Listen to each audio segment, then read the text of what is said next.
सात संगत जी बड़े प्रेम और सत्कार से कहना जी, धन निरंकार जी। सात संगत जी, दास विनती कर रहा है, दास से त्रुटि हो जाए तो अपने घर के बालक समझकर क्षमा करिएगा। सात संगत जी, हम आज के इस वीडियो में, यह वीडियो इतना इम्पोर्टेंस देने वाले हैं, आपके जीवन की 7 बातें हमेशा गुप्त रखना चाहिए, चाहे कितने भी सगे क्यों न हो। एक दिन आचार्य चढ़ा के टहलते टहलते एक नदी किनारे बैठे थे। पास में चंद्रगुप्त भी बैठा था, शांत लेकिन उलझा हुआ। चाणक्य ने पूछा, क्या सोच रहे हो पुत्र? चंद्रगुप्त बोला, गुरुदेव, क्या हर बात दिल में रखना ठीक होता है? कभी कभी लगता है अगर सब कुछ कह दूं तो हल्का हो जाऊंगा। इस तरह से आचार्य मुस्कुराए और बोले, पुत्र, यही सोच सबसे बड़ा धोखा है। यह संसार उन लोगों को सबसे ज्यादा तोड़ता है जो दिल के साफ होते हैं। जुबान ढीली हो जाती है, हर बात, भावना, हर योजना, हर दुख बिना सोचे समझे लोगों को बताते चलते हैं। याद रखिए, जैसे तिजोरी में धन बंद कर रखा जाता है, वैसे ही कुछ बातें दिल में भी रखने की समझदारी होनी चाहिए। आज की यह वीडियो आपके जीवन को बदल देगी, इसलिए आप इस वीडियो को अपने खातिर, इस वीडियो को लास्ट तक जरूर देखिएगा, जीवन बदल लूँगा। साथ संगत जी, इस वीडियो में बहुत ही अच्छे अच्छे विचार भी मिलेंगे जिसकी आपने कल्पना भी नहीं की होगी। तो साथ संगत जी, चैनल पर नए होंगे सब्सक्राइब करिएगा। आइए हर भावना, हर योजना, हर दुख बिना सोचे समझे वालों को बता देते हैं। याद रखिए, जैसे तिजोरी में धन बंद रखता है, वैसे ही कुछ बातें हमें भी तिजोरी की तरह बंद रखना आवश्यक है।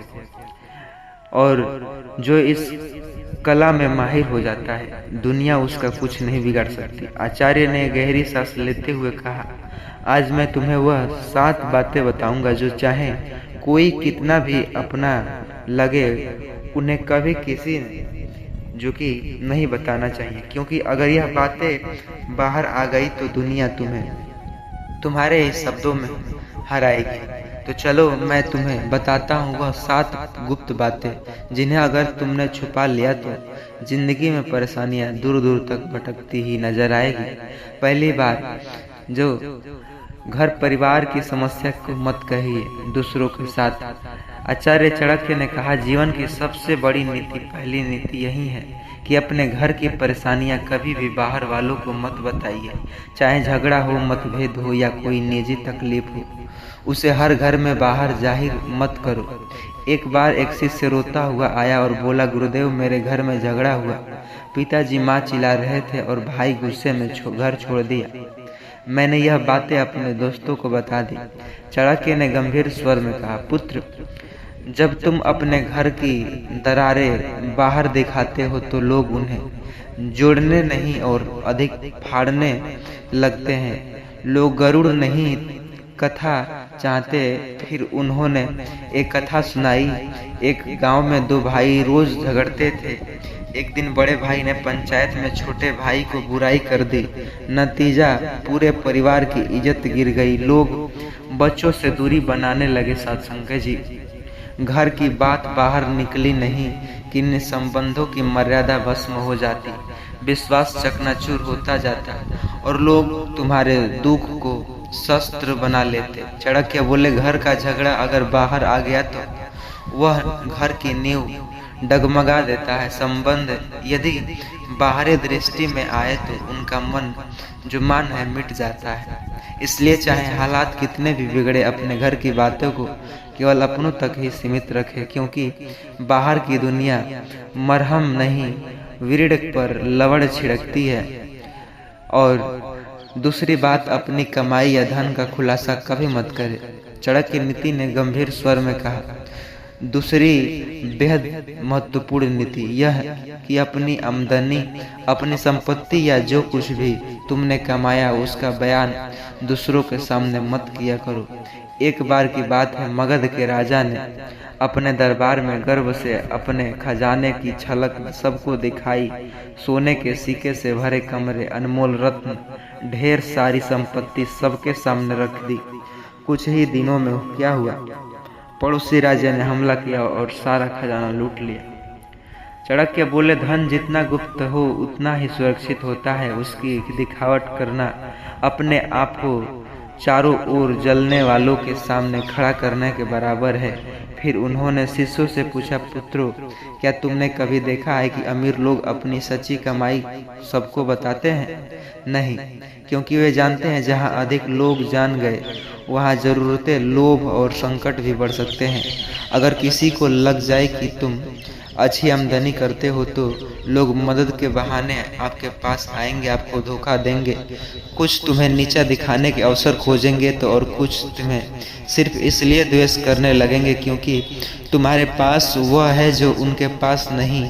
चाणक्य ने स्पष्ट शब्दों में कहा, धन का सबसे बड़ा रक्षक उसका छिपा होना चाहिए।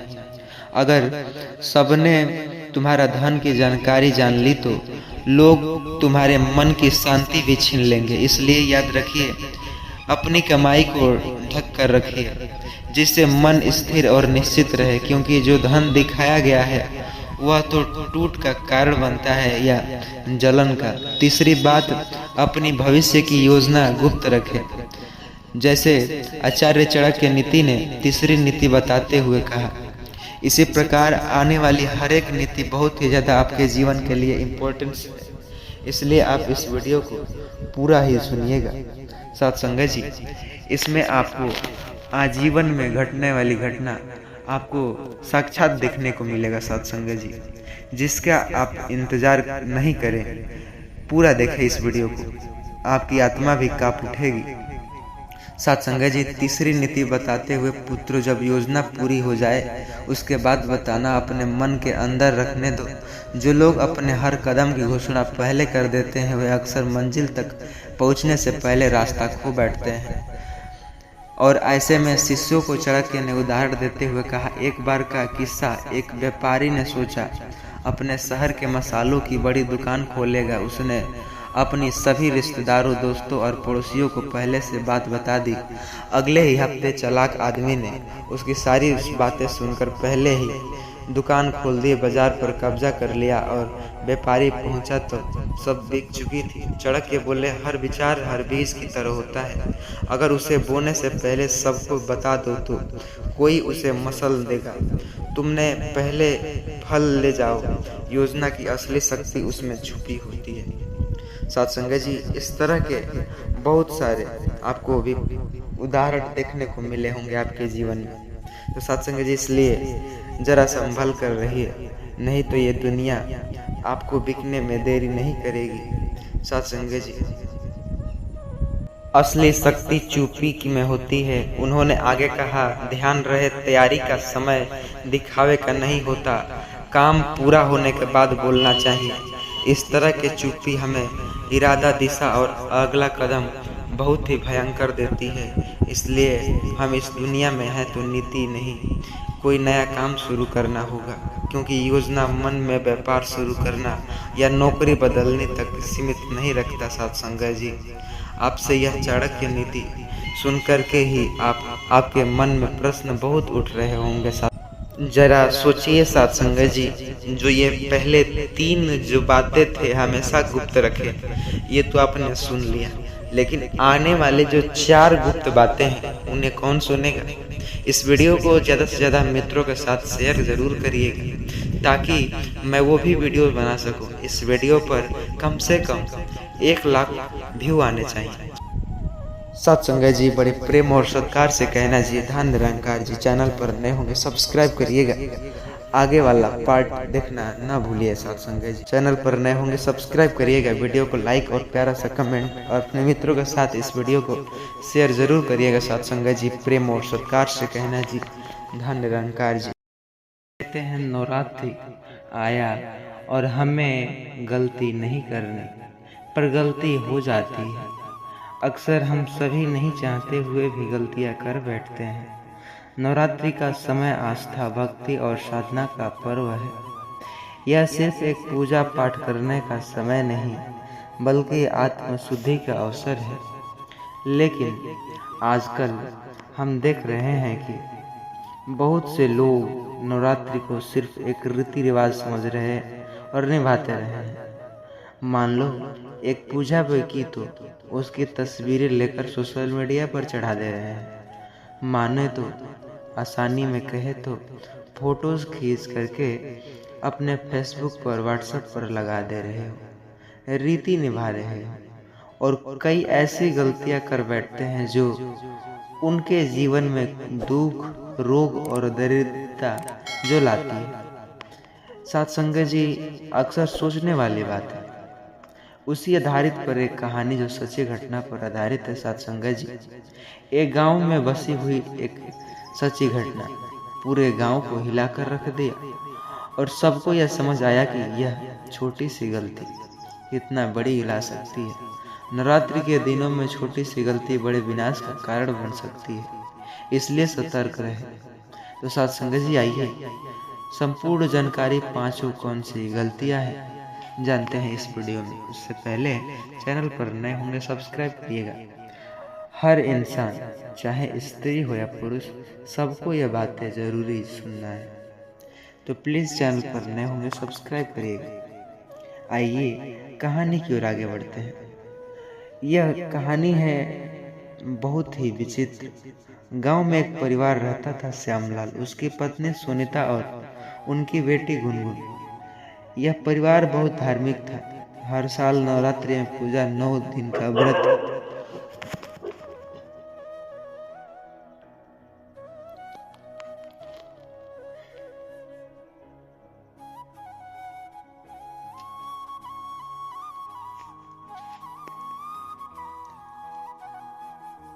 यह परिवार बहुत धार्मिक था।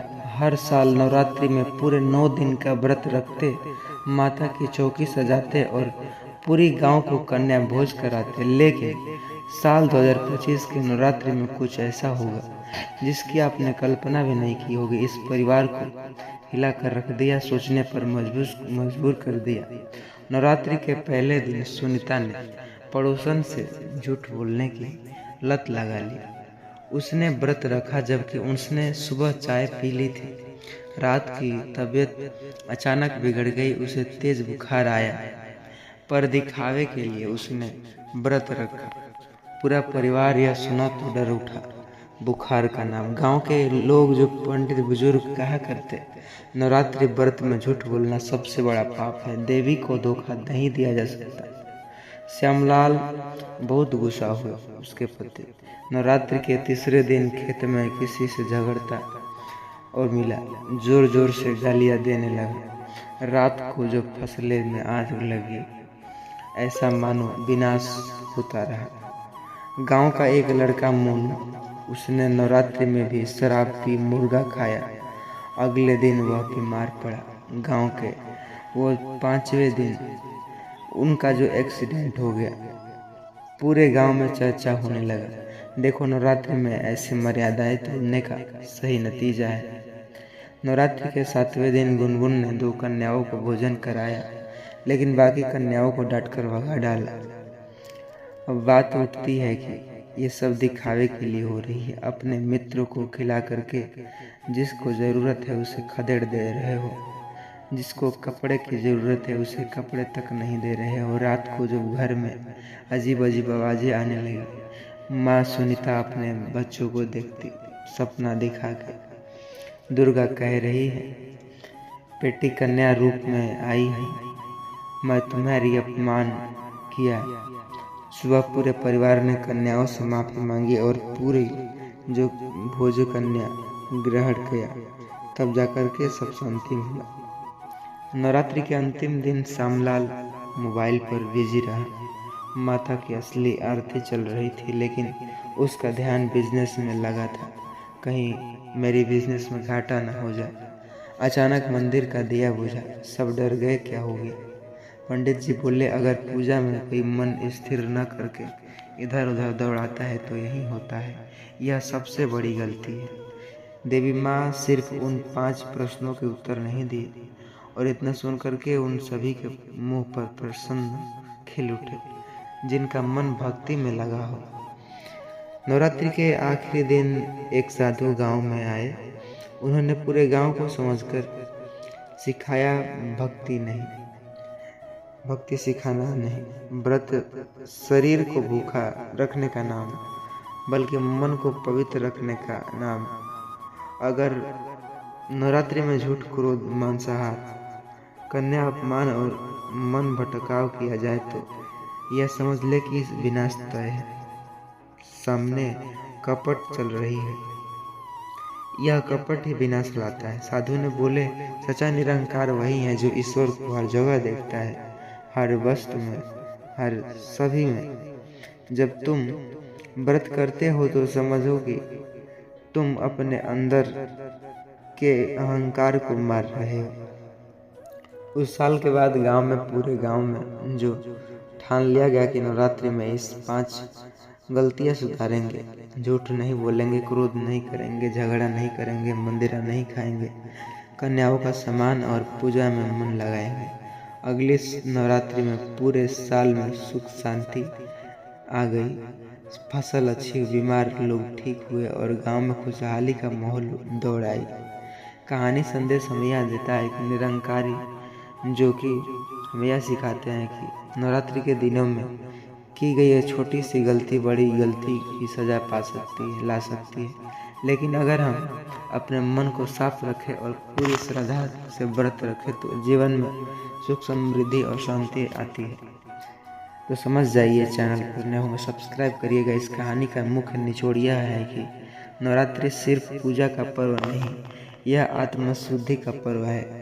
एक बार की नवरात्रि में इन 5 गलतियों से बच्चे और माता रानी को सच्चे मन से याद किया, आपका जीवन भी बदल गया जैसे इस गांव का बदला। इस कहानी ने यही सीख दिया कि हमें अच्छे से अच्छे बुरे कर्म को त्याग कर अच्छे कर्म करें, ताकि मैं भी कोई न टोके। साथ संगत जी, प्रेम और सत्कार से कहना जी, धन निरंकार जी। चैनल पर नए होंगे सब्सक्राइब अवश्य करिएगा, वीडियो को लाइक और प्यारा से कमेंट अवश्य करिएगा। साथ संगत जी, प्रेम और सत्कार से कहना जी, धन निरंकार जी। साथ संगत जी कहते हैं, गांव में पुराना जो पीपल का पेड़ जो छाया देता है, एक हल्की हवा भी बज रहती है, चारों तरफ शांति, बस पत्तियां की सरसराहट और कहीं दूर से आती मंदिर की घंटियों की आवाज सुनाई दे रही थी। यह कोई साधारण दिन नहीं था, यह था इंदिरा एकादशी, पितृपक्ष का सबसे महत्वपूर्ण दिन। कहते हैं इस दिन अगर सच्चे मन से व्रत किया जाए और धर्म के अनुसार कर्म किए जाए तो पितरों की आत्मा को शांति मिलती है और घर परिवारों में बरकत आ जाती है। लेकिन इस कहानी का असली मोड़ तब आया जब गांव के एक साधारण आदमी ने इस दिन पीपल के पेड़ पर सिर्फ जो उसके पत्ते लाकर सिर्फ एक शब्द लिख दिया, राम, और कहने लगे इस एक कर्म ने उसकी किस्मत चमका डाली। वह गरीब आदमी जो 2 वक्त की रोटी तो तरसता, वह देखते ही देखते करोड़पति बन गया। यह सिर्फ सच नहीं, सच्चाई है। सिर्फ चमत्कार का ही नहीं, बल्कि यह कहानी विश्वास, भक्ति और कर्म की शक्ति को समझाने वाली है। और साथ ही इस चेतावनी को भी, जो लोग इस दिनों को अनदेखा कर देते हैं वे धीरे धीरे विनाश की ओर भी पहुंचने लगते हैं। साथ संगत जाइए, बिना देरी किए आपकी कहानी की ओर